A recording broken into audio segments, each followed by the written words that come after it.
ప్రతి మీటింగ్లో ఇది నిర్ణయించే ఎవరినైతే మనకి అక్కడ ఆ నియోజకవర్గానికి ఇన్ఛార్జ్గా పెడతామో ఆ ప్రతి మీటింగ్లో మొదటి విడత నేనే కూర్చుంటాను. 6 నెలల్లో నేను మీతోటి మిమ్మల్ని తీసుకొని సాధకులతో మాట్లాడి, కీలకమైన ఉద్యమ సభ్యులతో మాట్లాడి, మీ ఇన్పుట్స్ తీసుకొని మన అందరితో మాట్లాడి ఇంక చేసిన తర్వాత ఈయన ఇన్ఛార్జ్ అన్నప్పుడు అందరూ ఆయనతో పనిచేయాల్సిందే. ఆయన మన కోసం పనిచేయాల్సిందే. అంతేగాని ఇంక కూర్చోబెట్టి అది బయట వ్యక్తి పార్టీల నుంచి రావచ్చు, మన పార్టీ నుంచి ముందు నుంచి ఎదిగిన వాళ్ళు కావచ్చు, ఏదైనా. అంతేగాని పాయింట్ ఆఫ్ కాంటాక్ట్ మేము ఇవి చేసామంటే ఏదైనా సరే మీరు ఎంత నిలబడ్డారు.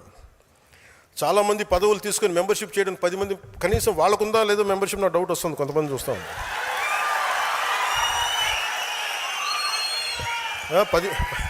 10 మంది మెంబర్షిప్ 10 మంది మెంబర్షిప్ని కూడా చేయలే. మీరు అంత మొహమాట పడితే మీరు నాయకులు ఎలా ఎదుగుతారు?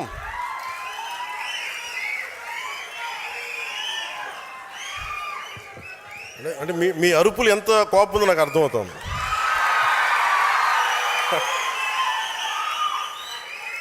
అంటే అందరూ ఏమనుకుంటారండి, ఇతను ఎక్కడో కూర్చొని ఆ బిల్డింగ్లో కూర్చుంటాడు, బయటికి రాడు, ఇతనికి ఎవరు చెప్పరు అనుకుంటారు. నాకు ఎవరు చెప్పక్కర్లేదు, నేను అన్నీ చూస్తూ ఉంటాను. అరే ఏమి చూడకుండా ఏం అర్థం చేసుకోకుండా ఇంతకాలం పార్టీ నడిపేస్తాం యాక్సిడెంట్గా. ఏదో పెద్ద మనసుతోటి తల్లి బిడ్డ న్యాయం ఇంకోసారి కానీ అనుకోండి. సో దీంట్లో జనసేన మీరు రేపొద్దున తీసుకున్నప్పుడు జనసేన సిద్ధాంతాల గురించి కొంచెం మీకు చెప్పాలి. అంటే మీరే తిట్లు తింటారు. మీ వాడికి కన్ఫ్యూజన్ ఉంది, ఒకరోజు సనాతన ధర్మం అంటాడు, ఇంకో రోజు ఆ కులం అంటాడు, ఇంకో రోజు ఇది అంటాడు. అలాగే బిడ్డ మీకోసం అన్నీ చెప్తాను నేను. జనసేన ఎప్పుడు కులాల గురించి మతాల గురించి మాట్లాడద్ది. అంటే నేనేం చెప్పాను, మనకున్న 7 సిద్ధాంతాల్లో కులాలని కలిపే ఆలోచన విధానం, మతాల ప్రస్తావన లేని రాజకీయం. అసలు ఇలా కుదురుద్దా అంటారు. ఒక ఉన్నతమైన ఆశయం పెట్టుకుంటాం. అంబేద్కర్ గారు చెప్పినట్టుగా కాస్ట్ అనలైజేషన్, కుల నిర్మూలన జరగదు ఈ దేశంలో. అదొక ఆశ అంతే. ఈరోజు మాట్లాడితే ఒక కులం ఇంకో కులపు వాళ్ళని అంతర్గతంగా ఇంటర్ కాస్ట్ మ్యారేజెస్ చేసుకుంటే కుల నిర్మూలన జరగదు. దాశరథి రంగాచారి గారు చిల్లర దేవుళ్ళు తెలంగాణ సమాజం గురించి రాసినప్పుడు అక్కడ నవాబ్స్ అణగారిన వర్గాల్లో మీరు నలిపేస్తున్నారు, వాళ్ళందరూ మేము ముస్లింలో చేర్చుకుంటామంటే ఇస్లాంలో వాళ్ళని తీసుకున్న తర్వాత కూడా కులాలు పోలేదు. వాళ్ళకి మాకు పడదండి, మేము వేరే ముస్లిమ్స్, వాళ్ళు వేరే ముస్లిమ్స్, ఇట్లాగే ఆ కులాలు అక్కడ కూడా వెళ్ళిపోయినాయి. అలాగే ఎథీస్ట్ అని చెప్పుకుంటారు కొంతమంది. నేను దేవుడిని నమ్మనండి, ఆమె ఎథీస్ట్ అండి, but still they don't leave their caste tag. వాళ్ళు కులాలను వదలరు. మతం మారిపోయామంటారు, కులాల ట్యాగ్స్ని వదలరు. అంటే ఇది వాస్తవం కదా. అంటే కులాలని నేనేంటంటే కుండ బద్దలు కొట్టని చెప్తాను. ఇది ఒక వాస్తవం ఉంది, దీన్ని అర్థం చేసుకుందామని. అలాగే నిజంగా కుల నిర్మూలన జరగాలి దేశం అంతా అన్ని రాజకీయ పార్టీలు ఆలోచించాల్సింది. బీసీ సాంఘిక సంక్షేమ వసతి బాలికల గృహం, ఎస్సీ ఎస్టీ బాలికల గృహం, ఎస్సీ బాలుల గృహం. చిన్నప్పటి నుంచి మీరే కులాలను పెట్టి నేను మాట్లాడితే ఇబ్బంది వచ్చిందా మీ అందరికీ? నిజంగా మీరు మాట్లాడాలంటే ఫస్ట్ ఇవి ఆపేయండి. ఫస్ట్ ఇవన్నీ 10th క్లాస్ బిడ్డ పాస్ అయితే బాగా చదివింది అనుకోవాలి, ఏ కులం సర్టిఫికేట్ రాస్తే మీరు ఎక్కడ తీస్తారు? వ్యవస్థీకృతం అయిపోయింది కాస్ట్. నేను అర్థం చేసుకోగలను. అందుకని కులాలను తీసేయలేము. కోరటి వెంకన్న పల్లె కన్నీరు పెడుతుందంటే అరే మనకి వృత్తులు పోయినాయి అని బాధపడతారు. ఇది మనకి సాలెల మగ్గం బూజు పట్టేసింది, ఇలాగ వృత్తి కులాలన్నీ నాశనం అయిపోయినాయి. ఇవన్నీ మాట్లాడుతుంటే అంటే మనకి వృత్తి ఆధారిత కులాలు. అందుకని కులాలను టక్కటక్కమని తీసేయలేము. మేబీ ఒకరోజు అసలు కుల ప్రస్తావన లేని రాజకీయాలు సమాజం ఉండాలని కోరుకుందాం. కానీ ఈ లోపు మనం ఏం చేయాలి? కులాలని కలిపే ఆలోచన విధానమే ఉండాలి. మాట్లాడితే ఇక్కడ మనకు ముఖ్యంగా ఆంధ్రప్రదేశ్కి సంబంధించి అంటే మతాలు మారినా కులాలు వదలరు, దేవుణ్ణి నమ్మమంటారు కానీ కులాలను వదలరు. ఇందాక చెప్పినట్టుగా caste always have issues, but what is the most pragmatic approach? Interdependence and cooperation is needed for pragmatic policies. భారతదేశంలో ఉండే ప్రతి కులం మరో కులం పైన కొంతమంది మీద ఆధారపడి జీవిస్తుంది. ఎందుకంటే మన సమాజం కుల వృత్తుల ఆధారిత సమాజం. వృత్తుల ఆధారంగా కులాలు ఏర్పడ్డాయి తప్ప ఎవరు ఏ కులంలో పుట్టాలి అన్నది ఎవరు నిర్ణయించలేదు. నేను కూడా కులంలో పుట్టాల్సి వచ్చింది. I was born in a caste which I cannot undo it. But I never confined to a caste because for me humanity is bigger. నేను ఈ కులంలో పుట్టానంటే కులానికి పరిమితం అవ్వాల. నాకు మానవత గొప్పది, మానవత్వం గొప్పది, దేశం చాలా పెద్దది. కానీ దీన్ని నేను గౌరవించాలంతే. నన్ను ఒక కులానికి పరిమితం చేయాలని ఎన్నిసార్లు ప్రయత్నించారు. నన్ను ఒక ప్రాంతానికి పరిమితం చేయాలని వస్తే మన సాంబశివుడు లాంటి వచ్చి అన్న నువ్వు ఆంధ్ర కాదు, నువ్వు తెలంగాణ, నువ్వు భారతీయుడు అన్న కులానికి పరిమితం చేయాలని చూశారు, ప్రాంతానికి పరిమితం చేయాలని చూశారు. నేను కులంలో పుట్టా, కానీ ఒక కులం కోసం పనిచేయడానికి రాలా, దేశం కోసం పనిచేయడానికి వచ్చాం, సమాజ స్థాపన కోసం వచ్చాం. ఈ మధ్యన వైసీపీ నాయకులు కూడా ఏదో కొంచెం 2-3 సందర్భాల్లో మన వాళ్ళు డేటా పంపిస్తే మీరు కాపులకి ఏం చేశారు ఇవన్నీ మాట్లాడుతుంటే నేను ఒక కాపుల కోసం ఆలోచించడం రాలా. నేను రెల్లి సమాజం గురించి ఆలోచిస్తాను, మాల సమాజం గురించి ఆలోచిస్తాను, మాదిగ సమాజం గురించి ఆలోచిస్తాను, బీసీల సమాజం గురించి ఆలోచిస్తాను, అన్ని ఉన్నత సోకాళ్ళు ఓసీ కాస్టుల గురించి ఆలోచిస్తాను, అందరూ బాగుండాలని ఆలోచిస్తాను. నేను దయచేసి ఒక కులానికి పరిమితం చేయాలనుకున్నా, ఒక ప్రాంతానికి పరిమితం దాన్ని మీరు ఎదురుదాడి చేయండి, మనం అందరి కోసం పనిచేస్తాం. ఈ మధ్యన ప్రేమలో ఎక్కువ అయిపోయిన అందరికీ సడన్గా ఏం చేశారండి మీరని ఒక్కొక్కరు టీవీల్లో గొంతులు ఏముంటుందని కంటనాల్లో తెగిపోయి అరుస్తున్నారు. ఇలాంటి మహానుభావులందరికీ నేను అడుగుతున్న ఒకటే, మాట్లాడితే మీరు వంగవీటి రంగా గారి పేరు పట్టుకొస్తారా మీరంతా? ఆయన చనిపోతా నాకు ఇబ్బంది ఉంది, నా ప్రాణహాని ఉంది అంటే ఆ రోజు మీరు ఎందుకు తపన పడలా? మీరు ఎవరు చిన్న వయసులో కాదు కదా, మీరు టీన్స్లో లేరు కదా. ఇప్పుడు మీ అందరికీ 60-65 ఏళ్ళు ఉన్నాయి కదా మీ అందరికీ. అంటే ఆ రోజులు మీకు కనీసం ఒక 35 ఏళ్ళు, కనీసం మీకు 25 దాటిని అందరికీ. ఆయన ఇబ్బంది పడుతున్నప్పుడు, నాకు ప్రాణహాని ఉందనుకున్నప్పుడు, ఈరోజు ఆయన కోసం గొంతు చించుకుంటున్న మనుషులందరూ ఏమైపోయారు? ఆ రోజున ఆయన చుట్టూ ఒక దడిగట్లాగిపోయారా, ఒక పద్మవ్యూహంలా ఉండలాగిపోయారా? అప్పుడు వదిలేశారు అందరూ. అంటే చనిపోయిన తర్వాత ఏమో ఇప్పుడు కూర్చొని కథలు చెప్తారు. మీరు మనిషిని బతికినప్పుడు రక్షించుకోలేంది, చనిపోయిన తర్వాత మీరు ఎన్ని కథలు చెప్తే ఎవరు నమ్ముతాడా మిమ్మల్ని? అలాగే నిజంగా నేను ఒక కులం కోసం ఉంటే మరి నేను 2 చోట్లకి ఓడిపోకూడదు కదా లెక్క ప్రకారం.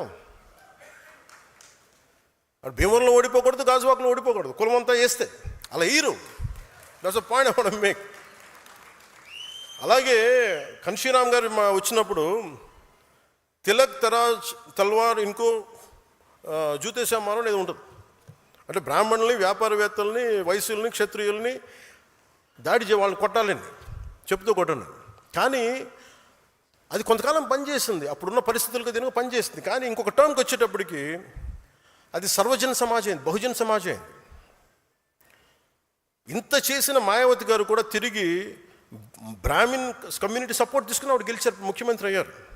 అంటే దీన్ని బట్టి మనకి ఏం అర్థం అవుతుందంటే సమాజాన్ని కులాల వారీగా విడదీసి ముందుకు తీసుకెళ్ళడం సాధ్యం కాదు. కులాల్ని కలుపుకుంటూ పరస్పర గౌరవాన్ని పెంచుకుంటూ ముందుకు వెళ్తేనే సమాజం అభివృద్ధి చెందుతుంది. అదే జనసేన విధానం, అదే నేను చూపించాను, మీకు నిలబడి చూపించాను. అలాగే మతాల ప్రస్తావనలేని రాజకీయం అంటారు. రేపు మీరు కమిటీస్లోకి వెళ్తారు, బాధ్యతలు తీసుకుంటారు, ప్రజల్లోకి వెళ్తారు. ఆ సమయంలో సమాజంలో ఉన్న సమస్యలను పూర్తిగా అర్థం చేసుకుని ఆ భావజాలను ముందుకు తీసుకెళ్లాల్సిన బాధ్యత మీకు అర్థం కాకపోతే ఇబ్బంది అవుద్ది. మనం స్పష్టంగా చెప్పాల్సింది ఒకటే, ఎవరు దైవాన్ని వాళ్ళు ఆరాధించండి, మీ దేవుని మీరు ఆరాధించండి. మీరు ఇస్లాం అయితే ఇస్లాంని ఆరాధించండి, మీ ఎవరి ధర్మాన్ని వారు పాటించండి. కానీ మిగతా మతాలకు గౌరవం ఇవ్వండి. ఇఫ్ యు ఆర్ హిందూ, మీరు బాగా మీరు ఆరాధించుకోండి, ఇస్లాం గౌరవం ఇవ్వండి, క్రిస్టియానిటీ గౌరవం ఇవ్వండి, జైనిజం గౌరవం, ఏదైనా దానికైనా గౌరవం ఇవ్వండి. కానీ అలా గౌరవించుకున్న మత ఘర్షణకు అవకాశం ఉండదు. అది నిజమైన సెక్యులర్ భావన. అది మతాల ప్రస్తావన లేని సమాజానికి అది పునాది అవుద్ది. అంతేగాని నాకు చిరాకైంది ఏంటంటే అపీస్మెంట్ పాలిటిక్స్. నేను ఒక క్యాప్ పెట్టుకొని నేను ఇలా మాట్లాడితే నాకు ముస్లిం సోదరులు ఓటేస్తాను నేను నమ్మను. నేను బేసి ఎందుకంటే అసలు అది తీసేద్దాం. అంటే ఈరోజు మనకి షాన్వాజ్ అనే ఒక ఆడబిడ్డ మన ఎక్కడ రాయలసీమ నుంచి ఎక్కడ కర్నూలు నుంచో ఉమాన్లో చిక్కుకుపోతే ఆవిడే హిందూ కాదే, ఆవిడ హింసించింది కూడా అక్కడ లోకల్లో ఉండే ముస్లిం బిజినెస్ మ్యానే. మన అలాంటి లేదు మన సమాజంలో, మనం అలా చూపించాం. అందుకని ఈ అపీజ్మెంట్ పాలిటిక్స్ అనేది జనసేన తీసుకోదు. ఒక తప్పుని తప్పుగానే చెప్తుంది. ఒక హిందూ చేయండి, ముస్లిం చేయండి, క్రిస్టియన్ చేయండి, మీరు ఒక తప్పుని మీరు ఖచ్చితంగా ఈ తప్పుని చెప్పకపోతే తప్పు చేసిన వాళ్ళు అవుతారు. అందుకని appeasement politics is a big no for Janasena. నువ్వు నీ పరిమితుల్లో ఉండు, నేను నా పరిమితుల్లో ఉండా. నాకు ఇష్టమైతే నేను ఈ మతాన్ని అర్థం చేసుకుంటాను, స్వీకరిస్తా. కానీ బలవంతంగా మార్చే హక్కు ఎవరికి లేదు. డబ్బులు ఇచ్చి మోసం చేసి బలహీనతలను ఉపయోగించుకొని మత మార్పిడులు సరైనది కాదు. ప్రతి వ్యక్తికి తన ధర్మం గొప్పదే, దాన్ని నేను ఎక్కడ కాదనడం లేదు. ఈ దేశం అన్ని మతాలని గౌరవించే సంస్కృతితో ఎదిగింది. పర్షియన్లు ఈ దేశంకి వచ్చినప్పుడు మీరు ఎలా ఉంటారు, మీరు బయట వాళ్ళు అంటే మేము పాలలో పంచదారలో కలిసిపోతాం. ఎలా ఉంటారంటే ఆయన ఒక పాలు తెమ్మని చెప్పి చిన్న పంచదార వేసి ఇలా కలిసిపోతాం, మరింత రుచి ఎక్కువ బాగుంటుంది మాతో ఉంటుంటే. మేము ఎక్కువ కలిసిపోయే వ్యక్తులను తప్ప మేము విడిగా ఉండే వ్యక్తులం కాదని చెప్పారు. ఈ దేశాన్ని మరింత మధురంగా చేస్తామని చెప్పారు. అందుకే ఈ దేశం వారిని ఆదరించింది. శ్రీకృష్ణదేవరాయల కాలంలో అరబ్ వ్యాపారులు గుర్రాలు అమ్మడానికి వచ్చి మాకు ప్రార్థనా స్థలం లేదు అని అడిగితే ఆయన మస్జిదులు నిర్మించి ప్రార్థనలు చేసుకునే అవకాశం కల్పించారు. ఎందుకంటే ఈ దేశ సంస్కృతికి ఇన్సెక్యూరిటీ, అభద్రతా భావం లేదు. ఈ దేశం ఎప్పుడు ఇతర మతాలకి భయపడదు. మీ ధర్మాన్ని మీరు పాటించండి అని స్థానం ఇచ్చే మహోన్నత సనాతన ధర్మం ఇది. కానీ ఆ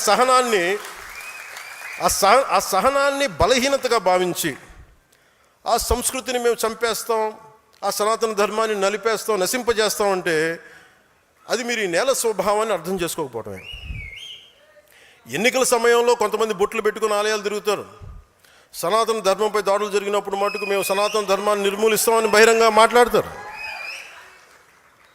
ఎవరైనా అంటే మీరు ఎన్నికల సమయంలో అసలు ఒక్కరు మాట్లాడరు, అప్పుడు మాట్లాడరు సనాతన ధర్మం గురించి, ఎందుకంటే ఓట్లు పోతాయి. అయిపోగానే మొత్తం పదవుల్లోకి వెళ్ళిపోయి అసెంబ్లీలోకి వెళ్ళగానే ఇప్పుడు మాట్లాడతారు మళ్ళీ.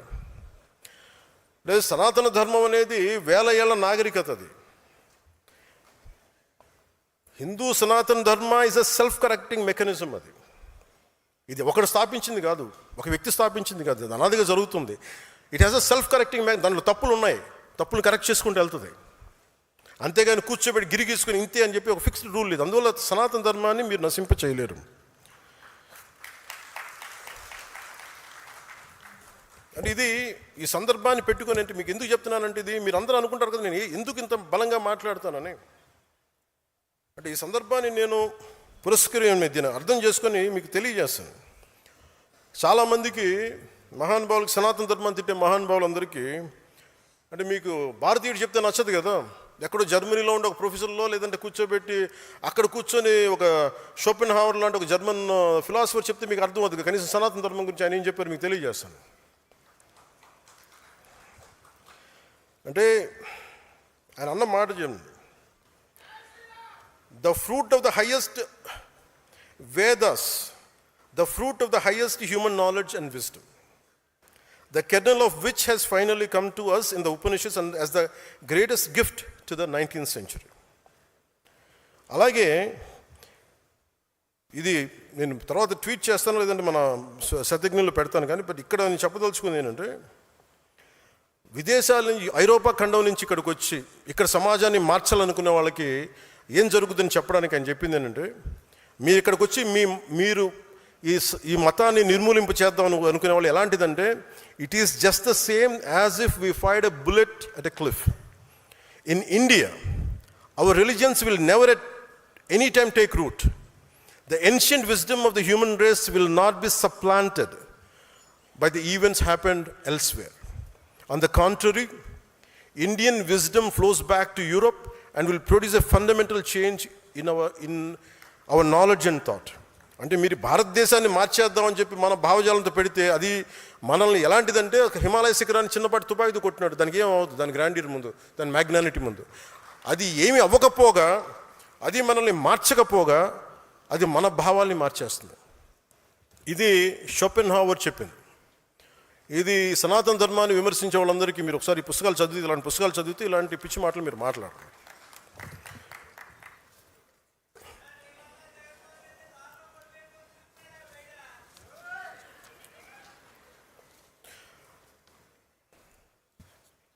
అలాగే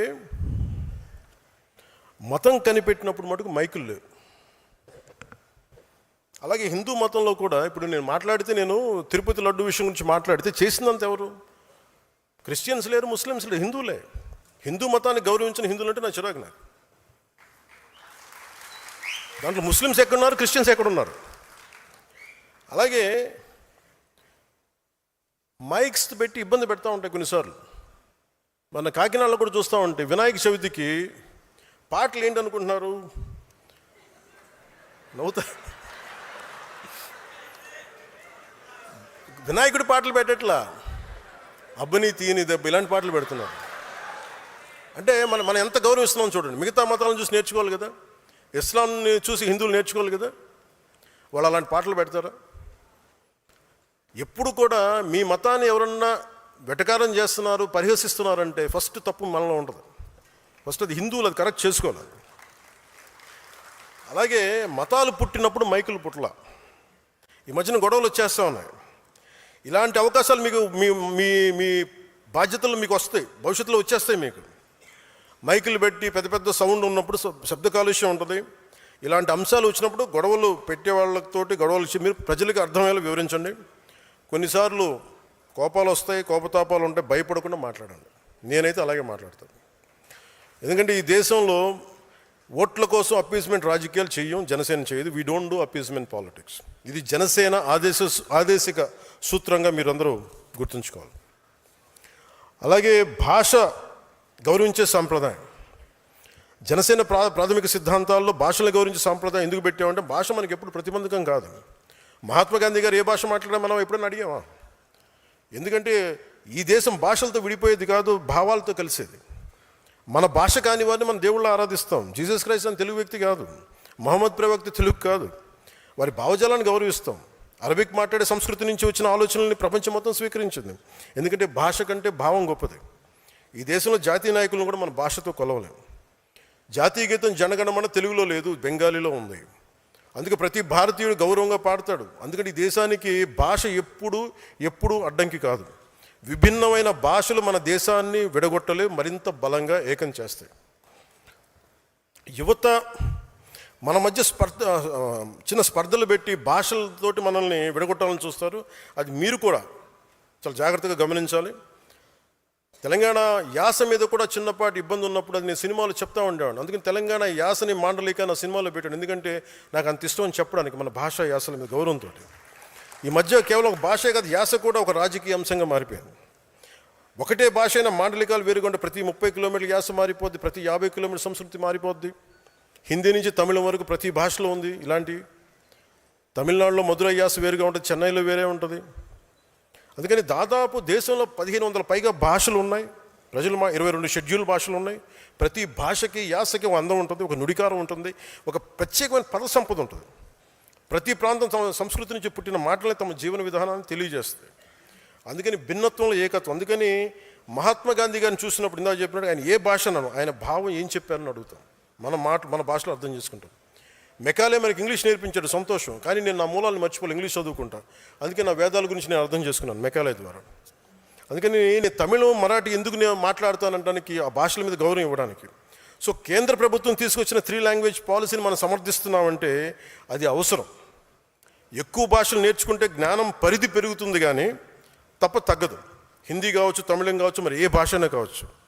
ఆంధ్రప్రదేశ్ ప్రత్యేకత ఏమిటంటే మాతృభాషని పరిరక్షించుకుంటేనే అన్ని భాషల్ని కూడా గౌరవించే సంస్కృతి ఆంధ్రప్రదేశ్. భాషా ప్రయుక్త రాష్ట్రాల ఆరంభం నుంచి కూడా నేల నుంచే ఆరంభం జరిగింది. అదే భారతదేశ సమాఖ్య బలాన్ని పెంచింది, బలహీనపరచలేదు. సో ఇది కూడా మీకు కమ్యూనికేషన్కి భాష అనేది చాలా ఎసెన్షియల్. ఇది మీరు ప్రజలకి మీరు రేపొద్దున నాయకత్వం తీసుకున్నప్పుడు తెలియాల్సిన అవసరం ఉంది.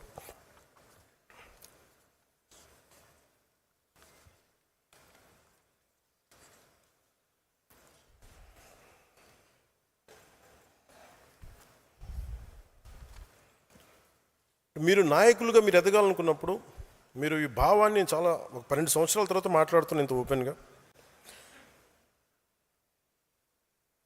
చాలామంది మనకి అక్కడున్న పక్క రాష్ట్రాల సమస్యలు దేనికి, మనకి అక్కడెక్కడో విషయం జరిగితే మనం ఎందుకు రియాక్ట్ అవ్వాలి మీ అందరూ. కానీ మీరు జాతీయ స్థాయి సమస్యలు, అంతర్జాతీయ సమస్యలు కూడా మీరు ప్రతి జన సైనికుడు, ప్రతి ఉద్యమి, ప్రతి సాధకు కూడా మీరు మాట్లాడాలి.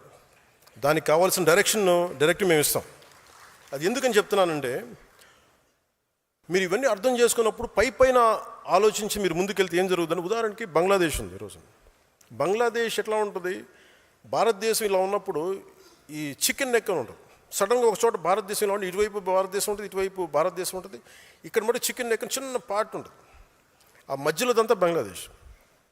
అది ఎలా జరిగింది అని అనడానికి మీరు అర్థం చేసుకోవాలి, హిస్టరీ అర్థం చేసుకోవాలి మీరు. ఇది జోగేంద్రనాథ్ మండల్ గారు first law minister of Pakistan. ఆయనకి భారతదేశం మీద పడలా, వ్యక్తితో పడలా. అందుకని ఆయన నేను పాకిస్తాన్తో కలిసి వెళ్ళిపోతానని చెప్పి ఆల్ హిందూ డామినేటెడ్ డిస్ట్రిక్ట్స్, మత ప్రాతిపాదికన దేశం విడిపోయినప్పుడు 90% ఉన్న హిందూ పాపులేషన్ జిల్లాలని బంగ్లాదేశ్లో కలిపేశారు. ఆయన నమ్మారు. ఆయనకి వెళ్ళి చూస్తే కొద్దిగా ఒక 2 నెలల తర్వాత సొంత ఊర్లో ఆయన మనుషులను చంపేశారు మత కలహాల వల్ల.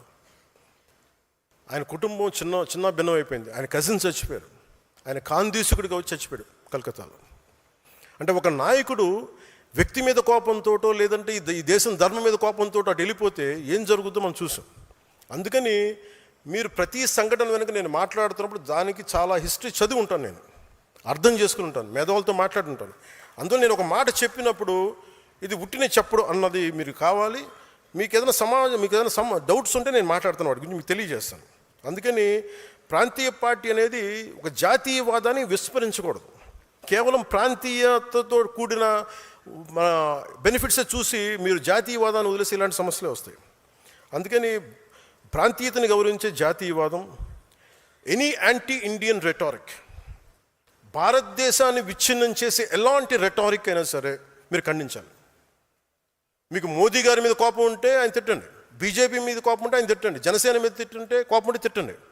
కానీ దీంట్లో దేశాన్ని బలహీనపరిచే ఒక్కళ్ళు మాట్లాడినా మీరు ఖండించాలి. ముక్త కంఠంతో ఎదురు దాడి చేయాల్సిందే. There is no escape to it. ఎందుకంటే భారతదేశపు సమగ్రతని భంగం కలిగించే ఒక్కళ్ళు మాట్లాడినా, ఒక గొంతు మాట్లాడినా 1,00,000 గొంతులు లేకవాలి పైకి, 1,00,000 గొంతులు. ఎక్కడో ఇరాన్లో యుద్ధం జరిగితే, ఇరాన్లో ఒక నాయకుడు చనిపోతే, ఇక్కడ మచిలీపట్నంలో, గుంటూరులో, హైదరాబాద్లో ప్రదర్శనలు జరుగుతాయి. మరి అలాంటిది అమెరికా ఇజ్రాయెల్ ఘర్షణలో వస్తే వామపక్ష పార్టీలు మాట్లాడతాయి. సౌత్ అమెరికాలో ఒక లాటిన్ కంట్రీ నుంచి ఒక నాయకుడిని తీసుకెళ్ళిపోతే ఇక్కడ వామపక్ష పార్టీలకు బాధ వస్తుంది. వాళ్ళందరికీ ఇంత బాధ కలిగినప్పుడు మన దేశం గురించి మనకి గొంతెత్తకపోవడం తప్పు వద్దు మనం. అందుకే బెంగాల్లో ఎందుకు చెప్తున్నాడు, బెంగాల్లో హిందువులపైన దాడులు జరిగి మనకు సంబంధం ఏంటని మీరు అనుకోకండి. అలాగే అసంబద్ధంగా కానీ తప్పు ప్రకారం కానీ ఒక ముస్లింలపైన దాడి జరిగిన, క్రిస్టియన్లపైన దాడి జరిగిన అంతే సమానంగా స్పందిద్దాం. నేను ఎప్పుడు కూడా హిందువుల మీద దాడి జరిగితే మాట్లాడిన అలా చెప్పట్లా. బేసిక్ మనకి ప్రిన్సిపల్స్ మీద మీరు మన డైల్యూట్ కాకండి. ఇవన్నీ హిస్టారికల్ బ్లండర్స్ వల్ల జరుగుతాయి. ఇలాంటి కవి సామ్రాట్ విశ్వనాథ సత్యనారాయణ గారు చెప్పినట్టుగా అన్ని అనర్థాలకి మూలం మానవ ప్రవృత్తి హేతువు కానీ, అతని కులం కానీ, మతం కానీ, ప్రాంతం కానీ కాదు, వ్యక్తి నైజమే ముఖ్యం. అందుకే ఏ మతం ఏ ధర్మం అనే దానికంటే కూడా జాతీయ సమగ్రతకి, సంస్కృతికి ఇబ్బంది కలుగుతుందా లేదా అన్నది మటుకు ఆలోచించారు. ప్రాంతీయ సరిహద్దులు చిన్నవి, ఆంధ్ర అనే సరిహద్దున్న వరకు మీరు పరిమితం కాకండి.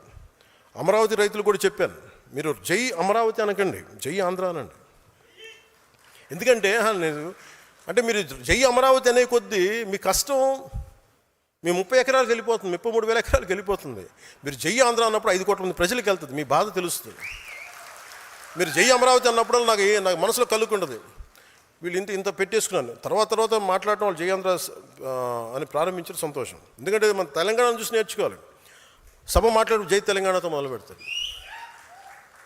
అలాగే తెలంగాణకి తమిళకి తమిళ ప్రైడ్ ఉంది, తెలంగాణకి జై తెలంగాణ అని ఒక నినాదం ఉంది. అలాంటి గర్వం కాదు, కానీ అలాంటి కనెక్టెడ్నెస్ ఆంధ్ర వాళ్ళకి లేదు. ఆంధ్రాకి ఏముంది అంటే కులం ఉందా ఏముందో తెలియదు. నాకు ఈరోజు కన్ఫ్యూషన్ నాకు ఆంధ్రాకి సంబంధించి. ఏమో చూడాలి. సో అంటే 11 సీట్లకి పరిమితమైన వాళ్ళు కూడా మన మీద సెటైర్లు వేస్తారా? నేను ఎక్కువ మాట్లాడిన వాళ్ళ గురించి కాదు, వాళ్ళు ఒకేసారి చేరంటే కొంచెం చిరాగా వేస్తుంది కదా మనకు కూడా, చాలా ఆపన్నాయని. అలాగే పర్యావరణాన్ని పరిరక్షించే అభివృద్ధి ప్రస్థానం, ఈ అంశాన్ని ప్రాథమిక సిద్ధాంతాలకు ఎందుకు పెట్టామంటే మనిషి నాగరికత ఏర్పడినప్పటి నుంచి అభివృద్ధితో పాటు కొంత విధ్వంసం తప్పదు. ఒక ఇల్లు కట్టుకోవాలంటే భూమి తవ్వాలి, కొన్ని క్రిములు చచ్చిపోతాయి, అందుకే భూమి పూజ చేస్తాం క్షమించమని భగవంతుని. అందుకే జనసేన తీసుకునేది green activism, not militant green activism. It has to be regulated. మన అవసరాలు తీర్చుకోవాలి, కానీ ఆ అవసరాలు ప్రకృతిని పూర్తిగా నాశనం చేసే విధంగా ఉండకూడదు. మనం తిండి గింజలు పండించాలి, ఇల్లు కట్టుకోవాలంటే కొంత భూమి తవ్వాల్సిందే. సంస్కృతిలో భూమి పూజ చేస్తాం, శాంతి పూజ చేస్తాం. ఒక తలుపు, ఒక ఫర్నిచర్ చేయాలి, కుర్చీలు కావాలంటే ఒక చెట్టు నేను నరకాల్సి రావచ్చు. మనం కూర్చుని హాల్ నిర్మించాలంటే కొంత ప్రకృతి విధ్వంసం తప్పదు. మనం వాడుతున్న ప్లాస్టిక్, నీళ్లు తాగే బాటిల్స్, ఇవన్నీ కూడా కొంత ప్రకృతి వనరుల దోపిడీ ద్వారానే వస్తాయి. సో ఏం చేయాలి వీటన్నిటికంటే, how do we regulate the exploitation of our own forest and resources and nature అన్న ఆలోచన విధానం మనకు రావాలి. కొంచెం బాధ్యతగా ఉండాలి. ఒక చెట్టు నరిగితే కనీసం మనం 100 చెట్లు నాటగలగాలి. మనం చాలా విషయాలు తిరిగి తెచ్చుకోగలం, కానీ తాగే నీళ్లు, స్వచ్ఛమైన గాలి ఒకసారి కలుషితమై తిరిగి తెచ్చుకోవడం చాలా చాలా కష్టం. And I want to be very conscious about nature. పర్యావరణ విషయంలో మనందరం చాలా జాగ్రత్తగా మనం చేయగలిగేది మనం ఖచ్చితంగా చేద్దాం. ఒకవైపు పుణ్యం వస్తున్న నదుల్లో స్నానం చేస్తాం, లేదంటే అదే నదుల్లో మరోవైపు మురుగు కాలువ కలిపేస్తున్నాం. మన ద్వారా మన దగ్గర అవగాహన లోపించింది. ఆ పర్యావరణాన్ని పరిరక్షించిన బాధ్యత జనసేనలోని ప్రతి ఒక్కరికి రావాలి, తద్వారా సమాజానికి వెళ్ళాలి. అలాగే కొన్నిసార్లు యురేనియం లాంటిది అవసరం అవుద్ది, ఎంత జాగ్రత్తగా తీయాలి, ఎంత బాధ్యతగా వెళ్ళాలనేది కూడా భవిష్యత్తులో మనం చూసుకుంటూ ఉండాలి. వుడ్ బ్యాంక్స్ ఉండాలి. చిన్న నగరాలు, ముఖ్యంగా పంచాయతీల్లో మనం చేయాల్సిన పని ఏంటంటే ప్రజలకి ప్రకృతి అనుబంధం పెంచాలి. ప్రతి చోట కొంత ఓపెన్ స్పేస్ ఉండాలి, వుడ్ బ్యాంక్స్ ఉండాలి, ప్రజలకి ఆహ్లాదాన్ని కలిగించే పార్క్స్, మినీ ఫారెస్ట్లు ఉండాలి. నగరాల్లో జీవించే మనుషులు 4 గోడల మధ్య మాత్రమే కాకుండా ప్రకృతిలోకి వెళ్ళి సేద తీరే అవకాశం కూడా ఉండాలి. అందుకే ప్రకృతి సమతుల్యతను కాపాడే విధానాలని జనసేన ద్వారా తీసుకొస్తాం. అందుకనే పర్యావరణాన్ని పరిరక్షించే అభివృద్ధి ప్రస్థానం అనేది చాలా కీలకం మనకి. సో అవినీతి పైన రాజీ లేని పోరాటం చివరిది. మన దేశంలో అవినీతిని పూర్తిగా అంతం చేయడం అనేది ఇప్పటికీ సాధ్యం కాదు. ఇందాక సోదరి కర్ణాటక నుంచి వచ్చి మాట్లాడుతుంటే అవినీతి పైన రాజీ లేని పోరాటం చేయగలం, అంతేగా నిర్మూలిస్తాం సంపూర్తిగా అంటే ఎందుకు? మనం పోరాటమే చేయగలం, ఒక నియంత్రించడానికి పని చేయగలం తప్ప పూర్తిగా తీసేయడం కుదరదు. అంటే problem is issue in the human being. అంటే ప్రజలు ప్రభుత్వ కార్యాలయాలకు వెళ్తే లంచం లేకుండా పని జరగాలి. ఒక యువకుడు ఉద్యోగం కోసం డబ్బులు పెట్టాల్సిన పరిస్థితి ఉండకూడదు. ఒక కాంట్రాక్టర్ నాణ్యమైన పని చేయాలంటే రాజకీయ నాయకులు కమిషన్ ఇవ్వాల్సిన పరిస్థితి ఉండకూడదు. నేను బాధ్యతలు స్వీకరించిన వెంటనే నా కార్యాలయంలో పిఆర్ ఆర్డీ తీసుకున్న తర్వాత కార్యాలయంలో పనిచేసే సిబ్బందికి అవినీతిగా దూరంగా ఉండే చర్యలు తీసుకున్నాం. పంచాయతీరాజ్ శాఖలో గతంలో ప్రతి రేట్ కార్డు ఉండేది ప్రతి ఉద్యోగానికి. అసలు 10,000 మందికి ఒకేసారి ప్రమోషన్ ఇచ్చాం. దానికి పాపం గత ప్రభుత్వ పాలకులు చాలా బాధపడిపోయారు, చాలా డబ్బు పోయింది వాళ్ళకి. సో అలాగే ఉదాహరణకి అంటే ఎంత డీప్గా ఉంటుంది అంటే సివిల్ సప్లైస్ మినిస్టర్ మీకు ప్రజలకు కూడా తెలియజేయాలి ఇది ఈ సందర్భంగా. ఉదాహరణకి పేదల కడుపు నింపేందుకు ప్రభుత్వం పీడిఎస్ ద్వారా రేషన్ బియ్యం అందిస్తుంది. దానిని అక్రమంగా విదేశాలకు తరలించే పరిస్థితులు ఉన్నాయి. గౌరవ పౌర సరఫరాల శాఖ మంత్రి పిఎస్సి చైర్మన్ నాదెండ్ల మనోహర్ గారి నేతృత్వంలో కాకినాడ పోర్టులో 1000 టన్నుల బియ్యాన్ని అక్రమంగా అడ్డుకున్నాం. ఎలా ఉంటుందంటే ఎవరు అంటే చెట్టు ముందా విత్తు ముందా అన్నట్టుగా ఎవరు తప్పు దీంట్లో అంటే స్మగ్లర్లదా, రైస్ స్మగ్లర్దా, మిల్లర్లదా అనుకుంటే మీకు తెలియజేస్తాను. పబ్లిక్ డిస్ట్రిబ్యూషన్ సిస్టంలో మినిమం సపోర్ట్ ప్రైస్, ఒక కనీస మద్దతు ధర 1 కేజీకి ప్రభుత్వం 24 రూపాయల పైసలకి ఇచ్చి కొంటుంది. ఎంఎస్పి కనీస మద్దతు ధర, మిల్లింగ్ ప్రైజు, దాన్ని షార్ట్ టెక్స్ట్ ప్రైస్ తోటి 46 కేజీలు అవుతుంది. అంటే government will bear ₹46 per kg before giving to ఉచితంగా ఒకళ్ళకి, ఒక బెనిఫిషియరీకి కిలో బియ్యం వల్ల 46 రూపాయలు పడుతుంది. కానీ బెనిఫిషియరీ ఏం చేస్తున్నారు, అది తనకు తినటం ఇష్టం లేకో ఏదో కారణాలు ఏదైనా కావచ్చు, కానీ దాన్ని 5 కేజీలు తన కోటాన్ని 14-20 రూపాయలు తనకు ఉట్టినే వచ్చిన బియ్యం 14-20 రూపాయలు చొప్పున ఇచ్చేస్తాడు 5 కేజీలకి. అది 100 రూపాయలు రావచ్చు, లేదంటే 70 రూపాయలు రావచ్చు. ఎంత అంటావు? ఏమో నీ బాగా తెలిసినట్టు నీకు అర్థమవుతుంది కదా. సో బెనిఫిషియరీకి 14 వచ్చింది, స్మాల్ లెవెల్ బ్రోకర్కి, రేషన్ షాప్ డీలర్కి దాని మీద ఇంకో 16 రూపాయలు, 25 రూపాయలతో 2 రూపాయలు, 5 రూపాయలు అదనంగా వేసుకొని అమ్మేస్తాడు. చెప్తున్నా 2,000 రూపాయలు, 5,000 రూపాయలు, నేను అథారిటేట్ గవర్నమెంట్ ఇన్ఫర్మేషన్ చెప్తున్నాను.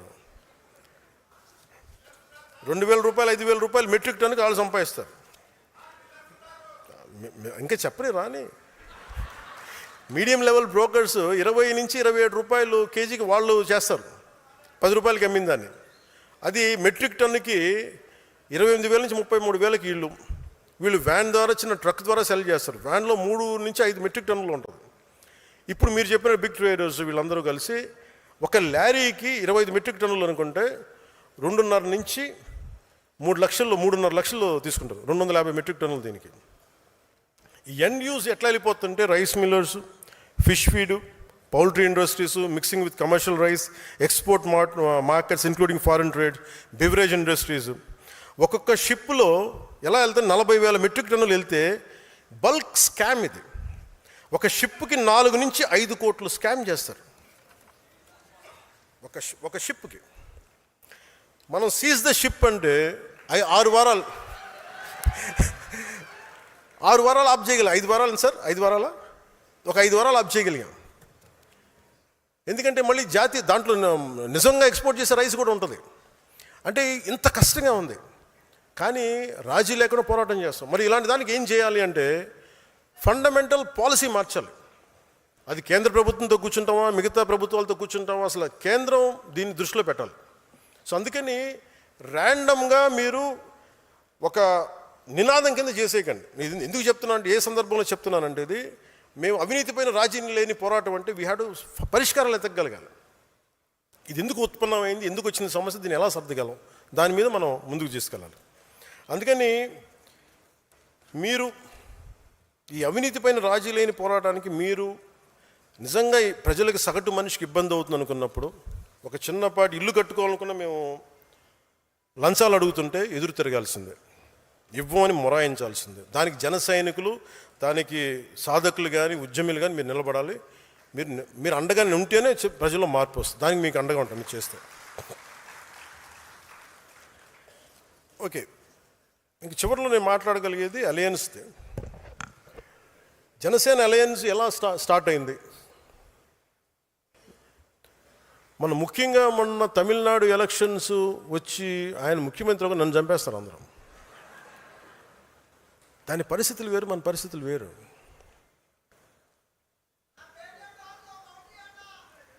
ఏంటంట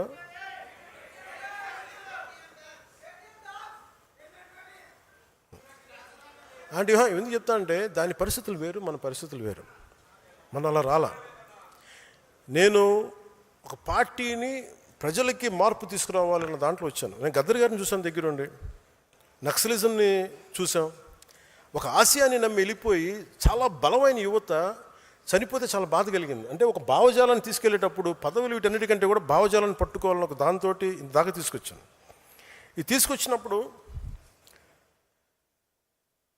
అంటే నేను ఇక్కడ ఉన్న నాయకులందరూ ఉన్నారు, మీ అందరికీ మొన్న ఎలక్షన్ తర్వాత మీ అందరూ ఒక మైండ్లో ఒకటి ఉంది. ఆ రోజే కనుక 2024లో మీరు తెలుగుదేశం వెళ్ళకుండా ఉంటే చాలా బాగుండేది అని నేను నా చెవులు ఊదర కొట్టేస్తాను. నేను దానికి కారణం చెప్తాను. అంటే నేను చాలా ఆలోచించి తీసుకున్న నిర్ణయం. 2019లో వెళ్ళాం. వాటన్నిటితో పాటు నాకు ఆ రోజు చాయిస్ ఉండింది ఒంటరికి వెళ్ళడానికి. ఎందుకంటే దానికి ముందే మనం మచిలీపట్నం చేసాం, 10 లక్షల మంది వచ్చారు జనం. ఒక కష్టపడి పని ఆయనతో నాకు ఆయన కొన్ని అంశాల్లో నేను కొన్ని విభేదించి ఉండొచ్చు. కొన్ని అంశాలతోటి నేను కూర్చోబెట్టి మాట్లాడతాను ఈ రోజుకి. అలాంటిది ఆయన జైల్లో పెట్టినప్పుడు అది ఒక కీలకమైన పరిస్థితి అది. ఎందుకంటే ఆంధ్రప్రదేశ్కి ఎప్పుడూ సమస్య. చెన్నై నుంచి విడిపోయాం, కర్నూలుకి వెళ్ళాం, కర్నూలు నుంచి హైదరాబాద్కి వెళ్ళాం, హైదరాబాద్కి వెళ్తే ఇక్కడ లేదు. పోనీ ఇక్కడైనా పోనీ ఓకే, తెలంగాణలో గొడవ ఉంది, ఆంధ్రప్రదేశ్ మనం తమిళనాడులో గొడవ ఉంది, పోనీ ఇక్కడైనా బాగుంటారా అంటే 3 రాజధానులు అంటారు. ఉన్న రాజధాని నచ్చదు. ఇప్పుడు ఎందుకు లేని 12 బోర్ గన్ను ఏదో ఉంటుంది. ఇవన్నీ అంటే నేను అనేది ఆంధ్రప్రదేశ్కి ఎప్పుడూ ఒక ఏకత్వం లేదు. అలాంటిది నేనేం చేశాను, నిర్ణయం తీసుకోవాలంటే నేను స్వార్థంగా వెళ్ళిపోయి ఉండొచ్చు. నాకు చాయిస్ ఉండింది ఆ రోజున. ఆయన కలిసినప్పుడు నేను జైలు నుంచి బయటకు చేంజ్ చెప్పి ఉండొచ్చు. ఆయన త్వరగా బయటని ఈ డ్రామా కూడా చేయగలను కదా, నాకు సత్తా ఉంది కదా. ఆ రోజు జైలు నుంచి బయట ఇది కూడా ఊహించుకోండి. ఆయన బయటికి రావాలని నేను కోరుకుంటున్నాను. వారికి మా మద్దతు ఉంటుందని చెప్పి నేను ఇండివిజువల్గా వెళ్ళిపోయి ఉండొచ్చు. కానీ నాకు మనసుకు అలా అనిపించలే. పాప ఆయన జైల్లో చూసాం. అరే ఇన్ని కష్టపడ్డాడు పాపం ఈయన కూర్చోబెట్టి నాకు ఏమనిపించింది, నాకు ఓన్లీ జైల్లో ఆయన కలిసి బయటికి వచ్చే దారే ఉంది. ఇది గోల్డెన్ అవర్. ఒక ఇది ఆంధ్రప్రదేశ్ ఇంటెన్సివ్ కేర్లో ఉంది. ఆ రోజు తీసుకునే నిర్ణయమే కీలకం. అప్పటికి మేము ఈ కరోనా వల్ల దీనివల్ల బీజేపీ మేము ఖచ్చితంగా ముందుకు తీసుకెళ్ళలేకపోతున్నాం. ఒక రోడ్ మ్యాప్ లేదు.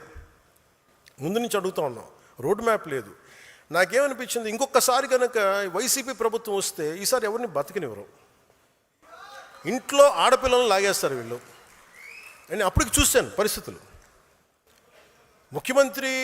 మాజీ ముఖ్యమంత్రి భార్యనే వీళ్ళు ఇలా తిడుతున్నప్పుడు, సతీమణి ఇలా తిడుతున్నప్పుడు, నా ఇంటి మీద ఇలా మాట్లాడుతున్నప్పుడు, పదవులు గుర్తింపు వీటన్నిటికంటే కూడా రాష్ట్ర సుస్థిరత, 5 కోట్ల మంది ప్రజల సుస్థిరతకి నేను ఓటేశాను.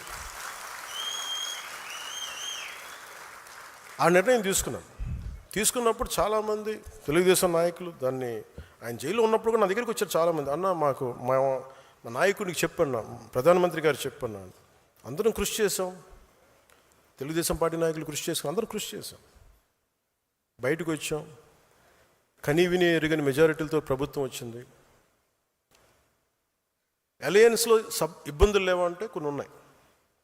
కాదు, అది మెజారిటీ పెద్ద సమస్యలు కాదు కానీ ఉన్నాయి. నేను అర్థం చేసుకోగలను. అదంతే కానీ అది మీరు నాకు తెలియదు అని మటుకు అనుకోకండి. నాకు తెలుసు. కొన్ని చోట్ల కొంతమంది ఏం మాట్లాడతారంటే, మాకు మెజారిటీగా మిగతా కొన్ని నియోజకవర్గాల్లో ఉంది, మెజారిటీ నియోజకవర్గాల్లో లేదు. బాగున్నాయి. కానీ ఒక నిమిషం కూర్చోండి. నేను చెప్పింది వినండి, మీరు చెప్పిన తర్వాత అంటే నాకేమనిపించిందంటే,